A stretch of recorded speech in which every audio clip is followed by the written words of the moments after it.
সুন্নাহর উপর গুরুত্ব দিতে হবে।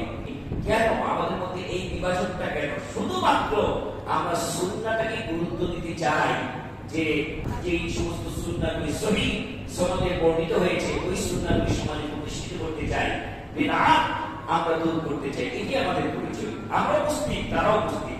আমার মুসলিম ভাইগুলো যদি বিদআত ছেড়ে দেয়, যদি সুন্নাহকে আঁকড়ে ধরে, তারাও যদি সুন্নাহ আঁকড়ে ধরে, তাহলে কি বিভাজন থাকে? সবাই সুন্নাহর অনুসারী, সবাই নবীর অনুসারী। তা আমরা চাই সব মুসলমান নবীকে ভালোবাসুক, নবীর সুন্নাহ মোতাবেক চলুক। এটি আমাদের দাবি, এটি আমাদের দাবি। অন্য চারটা মানুষ শত্রুতা নাই।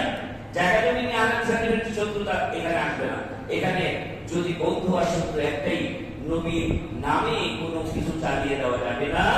আবার নবীর যেটা করেছেন এটাকে মহব্বত করে ভালোবাসা করতে হবে। যারা নবীর আমলটা একদম আন্তরিকতার সাথে আমলটা করছে তাদেরকে কটাক্ষ করা যাবে না। আচ্ছা বলেন তো, আমরা যে আমলগুলি যে সমাজগুলি যে আমলগুলি প্রতিষ্ঠিত আছে করি, এটা কি নবীর সুন্নাহর বাইরে না একটু যাচাই বাছাই করে নবীর সুন্নাহর সাথে মিল রেখে? আজ পর্যন্ত কি কেউ প্রমাণ করতে পারছে যে আমলগুলি করে এগুলি নবীর সুন্নাহর বিরোধী? পারে নাই।